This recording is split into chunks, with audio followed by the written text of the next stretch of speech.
আওয়ামী লীগ দুঃশাসনের সময় সবচেয়ে বেশি যদি কেউ সুযোগ সুবিধা নিয়ে থাকে সেটা হচ্ছে একমাত্র জনকণ্ঠ পত্রিকা। গণমাধ্যমে গণমানুষের কথা বলবে, এটাই স্বাভাবিক। যখন একটি জাতীয় পত্রিকা কোনো দলের হয়ে কথা বলে, দলের হয়ে কাজ করে, দলের পারপাস সার্ভ করে, তখন আসলে কোনো পত্রিকা কখনো এইরকম জনবান্ধব না হয়ে সরকারি দলের হতে পারে না।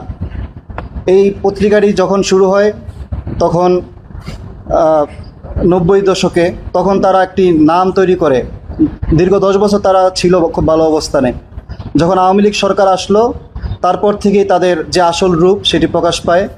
আমরা যদি 2006 থেকে শুরু করি, 28 অক্টোবর আগে পরে থেকে শুরু করি, তারপর থেকে 24-এর গণ অভ্যুত্থান এবং তার পরবর্তী সময়, এই দীর্ঘ একটা জার্নি, এই ফেসিবাদ নিজেদেরকে ফেসিবাদ হিসেবে কায়েম করার জন্য যা যা করা দরকার জনগণ তাই করেছে।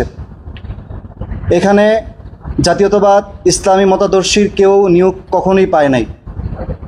প্রত্যেকটা নিয়োগের পিছনে তারা স্ক্যানিং করেছে বিভিন্নভাবে, সেটা প্রশাসন হোক কিংবা নিজের স্বার্থে হোক বা নিজের প্রতিনিধি দিয়ে হোক। তার আগে স্ক্যান করেছে তার সরকারি চাকরি পাওয়া যেরকম কষ্টকর ছিল শেখ হাসিনার সময়, ঠিক একই রকম জনগণ থেকেও চাকরি করতে হলে তাকে স্ক্যানিং করা হতো তার পরিবারে কেউ বিএনপির, কেউ জামাতের বা এই মতাদর্শের কেউ আছে কিনা। এই দীর্ঘ একটি জার্নির পরে যখন 24-এর গণ অভ্যুত্থান পরবর্তীতে শেখ হাসিনা 5ই আগস্ট পালিয়ে যায়, তারপর থেকে কিছুদিন এই পত্রিকাটি চেষ্টা করেছিল যাতে করে শেখ হাসিনার নামটা চেঞ্জ করে তারা অন্য কোনো কারো পারপাস সাফ করে চলতে পারে কিনা। এই গত 1 বছরে তারা যে কার্যকলাপগুলো করেছে সেগুলা আগস্ট থেকে ডিসেম্বর পর্যন্ত এই 4 মাস তারা কাউকে নিয়োগ দিতে পারেনি। যারা ছিল তারা আওয়ামী লীগের লোকজনই ছিল, যার কারণে ট্রিটমেন্টটাও পত্রিকা সেভাবে প্রকাশিত হয়নি, কিছু কিছু নিউজ ছাড়া। যখন আমাদেরকে বিভিন্নভাবে নিয়ে আসা হইল যেন এখানে আপনারা সুযোগ সুবিধা দেওয়া হবে, আপনারা এখানে আসেন, আমরা সকল ফর্মালিটিস পূরণ করে জনকণ্ঠে আমি নভেম্বর 2024 সালে জয়েনিং করি। আমি যুগান্তরে ছিলাম, যুগান্তর থেকে আমাকে এখানে নিয়ে আসা হয়েছে। একইভাবে আমাদের শিশির ভাই, যাকে এখন এনসিপি ট্যাগ দেওয়ার চেষ্টা করা হচ্ছে, সে দ্য বিজনেস স্ট্যান্ডার্ডে ছিল, বিএনপি বিট করতেন এবং সুনামের সাথে ছিলেন। আমার পাশে বসে আছেন আমাদের সদ্য আপা, উনি একটি ভার্সিটির টিচার। তো তাকেও ওইখান থেকে বলা হয়েছে আপনি এখানে অ্যাডভাইজার হিসাবে কাজ করেন। তো এই যে একটি প্ল্যাটফর্ম তারা আমাদেরকে কেন নিয়ে আসা হয়েছে, তারা জানে যে আমরা গিয়ে ফেসিবাদের বিরুদ্ধে ছিলাম এবং জুলাইয়ের যে দীর্ঘ জার্নি 36 দিনের, এই 36 জার্নিতে আমাদের একটি ভূমিকা ছিল। এই ভূমিকার জন্য তারা আমাদেরকে এখানে নিয়ে আসে এবং আমাদেরকে নানানভাবে ব্যবহার করার চেষ্টা করে। তারা তাদের পত্রিকার বাইরে তাদের অনেক প্রতিষ্ঠান আছে, সেই প্রতিষ্ঠানগুলোতে কিভাবে তারা টিকে থাকতে পারে, দখলদারিত্বের মাধ্যমে হোক যেভাবে হোক চেষ্টা করেছে আমরা যেন তাদের সাপোর্ট দিই। কিন্তু আমরা পত্রিকার বাইরে গিয়ে চেষ্টা করেছি না যাওয়ার জন্য, যতটুকু না গেলেই নয়। আজকের এই পরিস্থিতি তৈরি হয়েছে গত 31 জুলাই, আজ থেকে 4 দিন আগে 31 জুলাই রাত পর্যন্ত জনকণ্ঠ একটি ফেসবুক টেমপ্লেট ছিল, যেটা আমরা এখন ফেসবুক পেজে অফিসিয়াল পেজগুলোতে শেয়ার করি প্রত্যেকটা গণমাধ্যম। সেখানে লাল ছিল, আমাদের ডিজাইনটা ছিল লাল রঙের। আমরা যখন রাত 1টা বা 2টা পর্যন্ত জেগেছিলাম, আমরা লালই দেখেছি। আওয়ামী লীগের পেজ থেকে সজীব ওয়াজেদ জয় যখন নির্দেশনা দিল দেন তারা সকলেই ফেসবুক প্রোফাইল বা ফেসবুকের রং কালো করবে, তারা মাসব্যাপী শোক দিবস পালন করবে, তখনই এই জনকণ্ঠের যে মালিক পক্ষ আছেন জিসালে খান, ভাইস চেয়ারম্যান 2, তার নির্দেশনায় এই টেমপ্লেটটি, আমরা জানি না টেমপ্লেটটি লাল থেকে কালো করা হয়। ওই বিষয়টা আমরা একটু পরে স্লাইডে দেখাবো, সে কীভাবে কমান্ড দিয়েছিল যে কীভাবে লালটা কালো হবে এবং কোন গ্রুপ থেকে দিয়েছিল। এই বিষয়গুলো কার মাধ্যমে হয়েছিল। আমার পাশে বসে আছে আমাদের সহকর্মী, মূলত ওকে সারা রাত জাগতে হয়েছে শুধু লালটাকে কালো করার জন্য। সে রাত 3টা 4টা 5টা পর্যন্ত তাকে দিয়ে কাজগুলো করিয়েছে।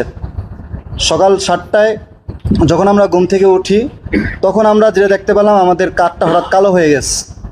তখন আমরা আসলে সাথে সাথে বুঝতে পারিনি যে আসলে 1 আগস্ট কালো আমরা মিলাতে পারিনি। মাত্র 30% টাকায় জমির মালিক হয়ে নতুন বাংলাদেশের গড়ে তোলার স্বপ্ন দেখা বাংলা বসতি। যখন কিছুটা সময় পার হইল, বিভিন্ন পেজে আপনারা দেখেছেন, বিভিন্ন গ্রুপে সাংবাদিকদের গ্রুপ সহকারে প্রত্যেকটা প্ল্যাটফর্মে এবং জুলাইয়ের যতগুলো পেজ আছে, জুলাই রেভলিউশনারি অ্যালায়েন্স থেকে যতগুলো পেজ আছে সব জায়গায় পোস্ট দেওয়া হলো। এবং একইভাবে আমাদের সাংবাদিক ইলিয়াস ভাই দেশের বাইরে থাকেন, তার পেজে পোস্ট দেওয়া হয়েছে। আমাদের পিনাকি দা সেও কমেন্টস করেছে এই বিষয়টি, যে এটা লাল কেন কালো হয়ে গেল।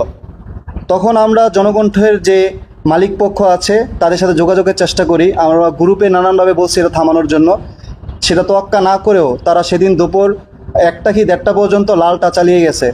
তারপর আমরা জোরপূর্বক এই কাট শেয়ারটা বন্ধ করি, আমরা শুধু ট্যাক্স আকারে পেজে আমরা নিউজগুলো শেয়ার করি। তো ওই সময়টা পার হওয়ার পরে আমরা গভর্নমেন্ট থেকে শুরু করে আমাদের প্রেস উইং এবং তথ্য মন্ত্রণালয় এবং গিয়ে প্রত্যেকটা দপ্তর থেকে আমাদের এখানে নানানভাবে রাজনৈতিক দলগুলো থেকে বলা হচ্ছিল এটা কেন হয়েছে, যেহেতু তোমরা এখানে আছো, তোমরা বিষয়গুলা তোমরা থাকা অবস্থায় কেন শোক দিবস পালন করতেছে জনকণ্ঠ। সেই সময়টায় আমরা তাদের সাথে যোগাযোগের চেষ্টা করি। জিসা আলী খানের সাথে আমাদের সারাদিন, সে হয়তো রাতভর জেগেছিল, সে সারাদিন ফোন রিসিভ করেনি। বিকেল 4টার দিকে ফোন রিসিভ করে সে যেটা কমান্ড ছিল যে কালোই চলবে। তারপর গিয়ে আমরা কোনোভাবে এটা শেয়ার করতে দিইনি, যদি কালো চলে তাহলে পত্রিকায় কোনো নিউজ অনলাইনে আপলোড হবে না। সাথে সাথে অনলাইনে যারা ছিল আমাদের পোর্টাল টিম, তারাও আমাদের সাথে একমত হয়ে অনলাইন নিউজ ওঠানো বন্ধ করে দেয়, যেন আমাদের যদি কালো বেজ ধারণ করতে হয় তাহলে আমরা জনগণকে কাজ করব না। যারা জুলাইকে ধারণ করে তারা কখনোই এই কাজ করতে পারে না। আমরা কেন যারা এই রক্তাক্ত জুলাই রক্ত মেরিয়ে আমরা এই যে স্বাধীনতা অর্জন করেছি, তারপরে কেন আমরা আওয়ামী লীগের এই দুঃশাসন আবার মেনে নিব, আওয়ামী লীগের পক্ষে কেন আমরা কথা বলবো, তারা পিছন থেকে সরে আসে। তার পরবর্তী যে বিষয়গুলো হলো, আমরা সম্পাদক শামীমা খান, তাকে জানানো হয়েছে আপা আমার পাশে আছেন, সে বেশ কয়েকবার কথা বলেছে। সে বলছে তার ছেলেকে সে বলতেছে, সে শুনতেছে না। এই যে বিষয়গুলো, মার কথা ছেলে শোনে না, ছেলের কথা মা শোনে না, পত্রিকা কীভাবে চলবে, পত্রিকা সাংবাদিকদের কথা মালিকপক্ষ শোনে না, এই মতো অবস্থায় কোনো গণমাধ্যম চলতে পারে না। বিষয়টি আমাদের পাশে ভাই আছে মফিজ ভাই, তিনি দীর্ঘদিন যাবৎ জনকণ্ঠে আছেন, তাকেও আমরা জানাই। ভাইও সম্ভবত চেষ্টা করেছেন অনেকবার কথা বলার জন্য। তো বিষয়গুলো সর্বশেষ রাত 9টা কি 10টার দিকে আমরা বলি, যেহেতু আমরা এটা শেয়ার করছি না, আমরা আগামীকাল আমাদের যে প্রিন্ট ভার্সন যাবে, আমরা প্রতিবাদ স্বরূপ আমাদের এই প্রিন্টটা প্রথম পেজ শুধুমাত্র লাল দিব শহীদদের স্মরণে। এই যে আমাদের এই সিদ্ধান্তর সাথে মালিকপক্ষ প্রথমত কোনো সময় কোনোভাবেই একমত হইতে চায়নি। তাদের দাবি না, যেরকম আছে পত্রিকা ওইভাবেই প্রিন্ট হবে। প্রায় 1 থেকে 1.5 ঘন্টা বা 2 ঘন্টা পর্যন্ত নেগোসিয়েশন হয় আমাদের সাথে।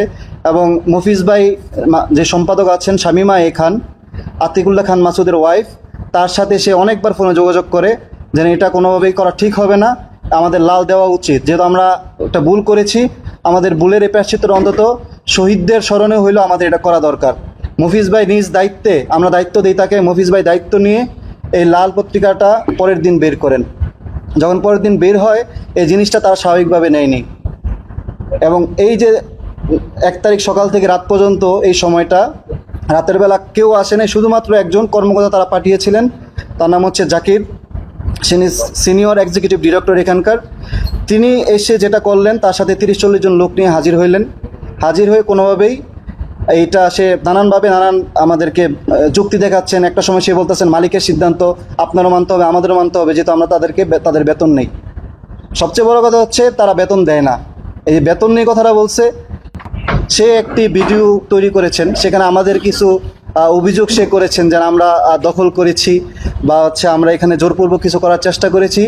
এবং সে লাস্টে এটাও বলেছে যে জনগণ থেকে আমিও অনেক টাকা পাবো এবং আমার সহকর্মীরা অনেক টাকা পাবে।